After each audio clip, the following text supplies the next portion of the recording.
Hi friends, welcome to Satvika kitchen and vlogs. మేమొచ్చేసి వినాయక చవితి ముందు రోజు తదియ నోమని నోముకుంటాము. గౌరమ్మని చేసుకొని గౌరీదేవికి 16 రకాల పువ్వులు, 16 రకాల కొమ్మలు, ఆకులు ఈ విధంగా అన్నింటినీ చేసుకొని 16 రకాల కుడుములు వేసుకొని మేమైతే నోముకుంటాము. అయితే ఈరోజు వచ్చేసి తదియ కాబట్టి మార్నింగే లేసి ఇల్లంతా క్లీన్ చేసేసుకున్నాము. తర్వాత 16 రకాల కొమ్మలను మా ఇంటి ముందే మొత్తం దొరికాయి. మా ఇంటి ముందర ఉండే 16 రకాల కొమ్మల నుంచి ఆకులను కూడా తీసి దాని రసాన్ని అక్షంతలకు కలుపుకున్నాను. తర్వాత కుడుములకు ప్రిపేర్ చేసుకొని కుడుములు వేసుకున్నాను. పూజ దగ్గరకు వచ్చేసరికి దగ్గర దగ్గర 1 నుంచి 1.5 టైం వరకు పట్టింది నాకైతే.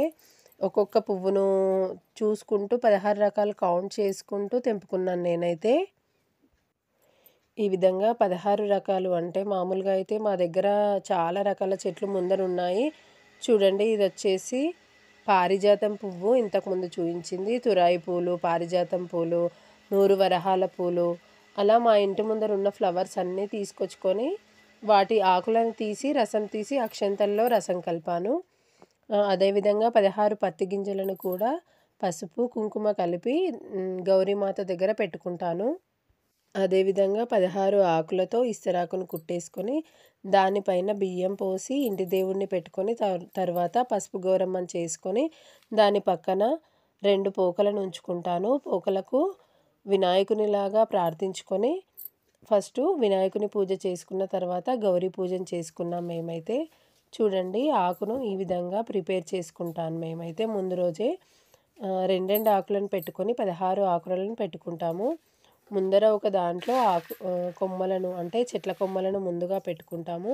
దాంట్లో ఎల్పల్ చెట్టు కొమ్మను కూడా ఉంచుకొని తర్వాత విస్తరాకు మీద ఈ విధంగా అక్షంతలను వేసుకుంటాము.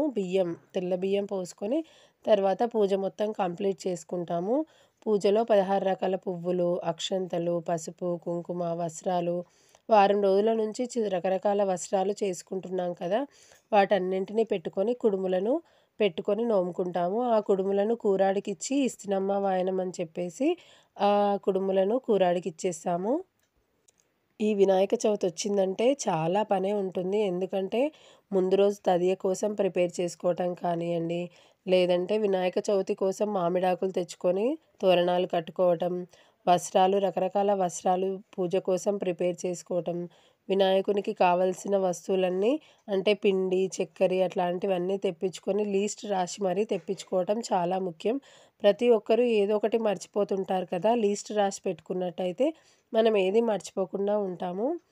చూడండి, కుడుములను ఈ విధంగా వేసుకుంటాం మేము. కూరాడికైతే ఇచ్చాను నేను. గౌరీమాతని ఇక్కడ పెట్టుకొని 16 రకాల పువ్వులను సమర్పించుకున్నాను.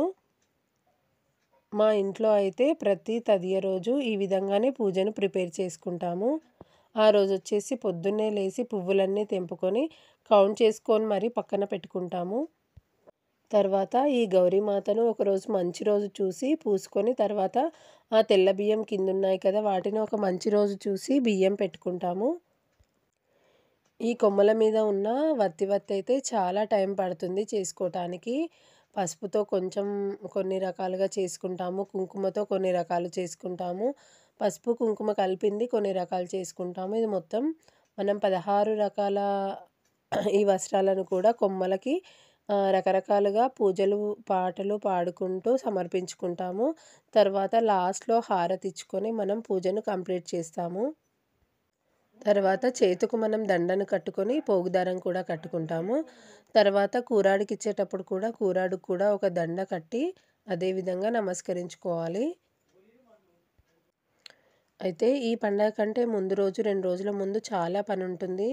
ఆకులను తెప్పించుకోవటం, దొప్పలు కుట్టుకోవటం, అదేవిధంగా ఇస్తరాకు కుట్టుకోవటం, కుడుముల కోసం అన్నీ ప్రిపేర్ చేసుకోవటం, దండల కోసం అన్నీ ప్రిపేర్ చేసుకోవటం.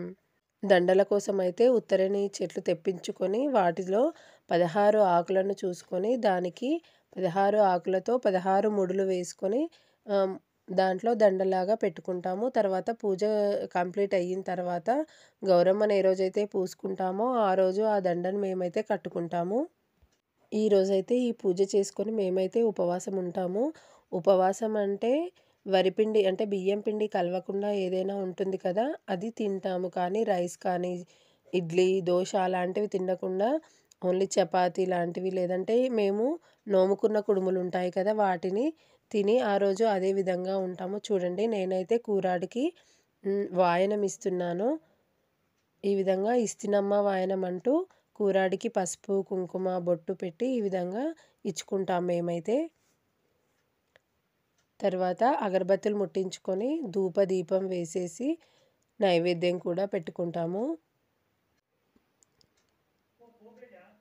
ఈ తదియ రోజైతే ఇల్లు క్లీన్ చేసుకోవటం, పూజ చేసుకోవటం, వంట చేసుకోవటం అన్ని పనులు ఒకేసారి ఉంటాయి కాబట్టి కొంచెం హడావిడిగానే ఉంటుంది వర్క్ అయితే.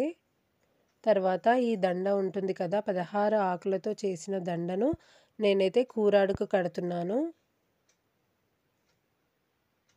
చూడండి పాత దండలన్నీ తీసేసి కూరాడు కడిగి నీట్‌గా పెట్టుకున్నాను. తర్వాత ఈ దండను ఈ విధంగా కూరాడికైతే నేను కట్టాను. మా ఇంట్లో అయితే తదియ నోమును మేమైతే ఈ విధంగా ప్రిపేర్ చేసుకుంటాము. మీరు కూడా ఈ నోమును చేసుకుంటారా? చేసుకున్నట్టయితే కామెంట్‌లో చెప్పండి. లాస్ట్‌లో మనం పూజ మొత్తం కంప్లీట్ అయిన తర్వాత ఈ విధంగా అద్దాన్ని ఖచ్చితంగా చూపించాలి. అమ్మవారు అద్దంలో తన మొహాన్ని చూసుకుంటుంది కాబట్టి ఖచ్చితంగా మనం అద్దాన్ని చూపించాలి. వారంకొక రోజు మనం శుక్రవారం చేసుకునే పూజలో కూడా చూపించాలి. ఈరోజైతే నా పూజ ఈ విధంగా కంప్లీట్ అయింది. వీడియో నచ్చినట్టయితే లైక్ చేయండి, షేర్ చేయండి, సబ్స్క్రైబ్ చేసుకోండి. ప్లీజ్ సబ్స్క్రైబ్ సాత్విక kitchen and vlogs. Thanks for watching. మళ్ళీ ఒక మంచి వీడియోతో కలుద్దాం.